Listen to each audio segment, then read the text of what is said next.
Namaskar, hi, hello, welcome to Ask in Detail, our famous YouTube channel enriching knowledge, and welcome to the video tutorial of operating system. And in this third unit of processor management, we will cover the second point, that is job scheduling.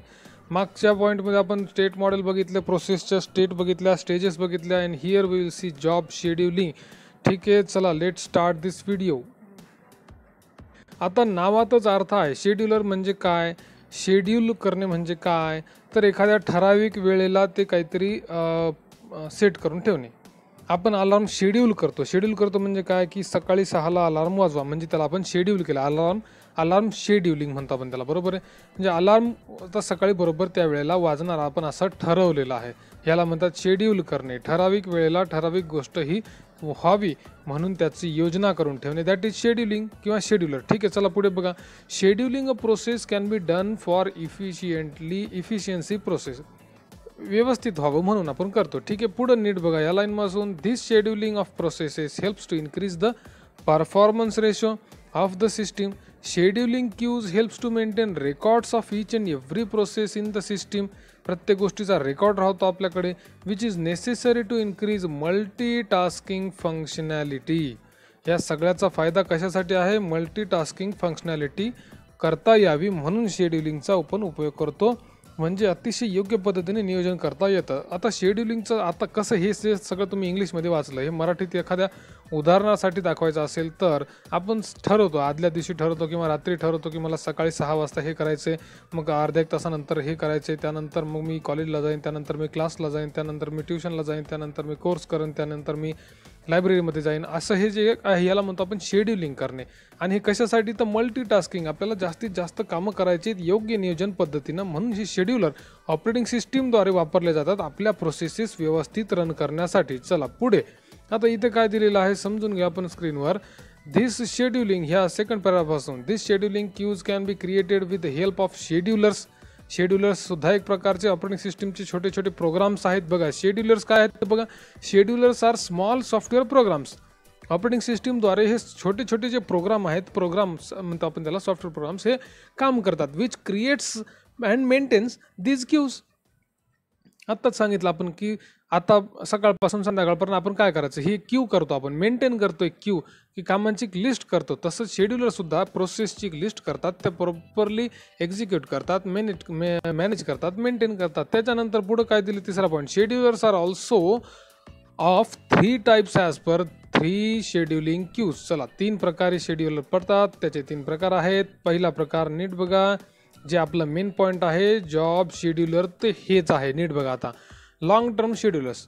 This is first type of scheduler which helps to create job queue. ठीक आहे, job queue म्हणजे processes, task ज्या सगळ्यांची Q करणे, and maintains it. ठीक आहे, त्यांना maintain करणं. That's why this scheduler is also known as job scheduler. ठीक आहे, it selects processes and loads that processes for execution. This scheduler helps to maintain multi programming in stable manner.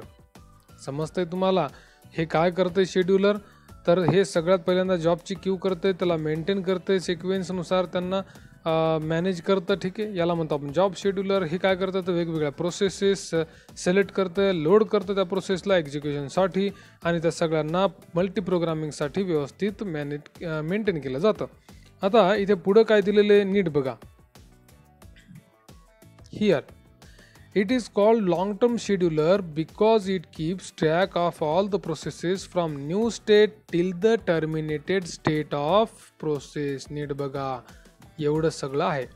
New state पासून terminate पर्यंत, म्हणजे starting पासून ते शेवटपर्यंत maintain केलं जातं, म्हणून या शेड्यूलरचं नाव काय आहे, long term scheduler.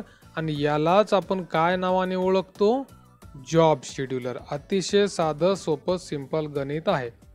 Job scheduler म्हणजेच long term scheduler. Long term का, तर प्रोसेस न्यू असण्यापासून म्हणजे स्टार्टिंगपासून एंडिंगपर्यंत, म्हणजे न्यू पासून टर्मिनेटेड ह्या स्टेटपर्यंत हे मेंटेन करतं. पुढची शेड्यूलरची टेक्निक आहे शॉर्ट टर्म शेड्यूलर. आता शॉर्ट टर्म याला काय म्हणतात, तर नीट बघा. This is another type of scheduler which helps to create running queue and maintain.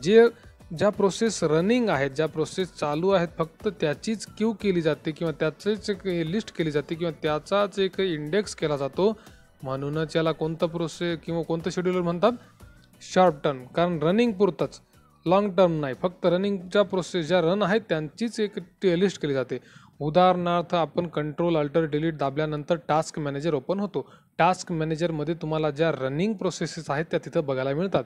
तर आपण ते एक उदाहरण आहे शॉर्ट टर्म शेड्यूलरचं. पुढे बघा नीट काय दिले, it is also known as CPU scheduler. मी आत्ता सांगितलं तुम्हाला, कंट्रोल अल्टर डिलीट दाबलं की टास्क मॅनेजरमध्ये दिसतात प्रोसेसर सध्या कोणत्या प्रोसेस रन करत आहे, म्हणून याला नाव आहे CPU प्रोसेस, CPU शेड्यूलर सुद्धा. ठीक आहे.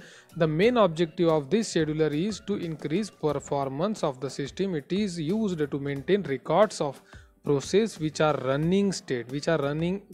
In running state. जे रन होत आहेत, ज्या प्रोसेस एक्झिक्युशनमध्ये आहेत करंटली, त्यांचीच मेंटेन केली जाणारी लिस्ट म्हणजेच काय, तर शॉर्ट टर्म शेड्यूलर. ठीक आहे. So this is short term. आता तिसरा प्रकार आहे मीडियम टर्म शेड्यूलर. हे तिसरा प्रकार आहे बघा. This is third type of scheduler which helps to maintain records of the processes which are removed and released from memory. हे मीडियम टर्म काय करते, जे प्रोसेस, जे जॉब, जे टास्क हे मेमरीमधून रिमूव्ह केले गेलेले आहेत किंवा रिलीज केले गेलेले आहेत, म्हणजेच जे कंप्लीट झालेले आहेत, एक्झिक्यूट कंप्लीशन झालेलं आहे त्यांचं, आणि जे फिनिश झालेले आहेत त्यांची लिस्ट म्हणजे कशाद्वारे मेंटेन केली जाते, मीडियम टर्म जॉब शेड्यूलर. ठीक आहे. अतिशय इथे जाता जाता शेवटचा पॉईंट काय दिलाय नीट समजून घ्या, डिग्री ऑफ मल्टी प्रोग्रामिंग. आता हे this medium term scheduler also helpful because it gives chance to enter new process in memory for execution. समजते तुम्हाला.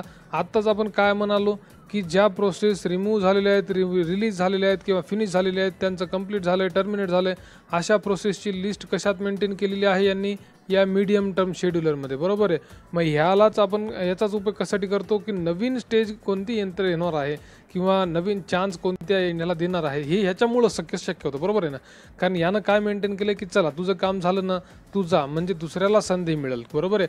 तर दुसऱ्याला संधी देण्याचं जे काम आहे, दुसऱ्या प्रोसेसला एंटर करण्यासाठी, बघा नीट बघा, chance to enter new process in the memory, हे जे काम आहे हे मीडियम टर्म शेड्यूलरद्वारे केलं जातं. पुढं काय दिलंय बघा, इट इज ऑब्वियस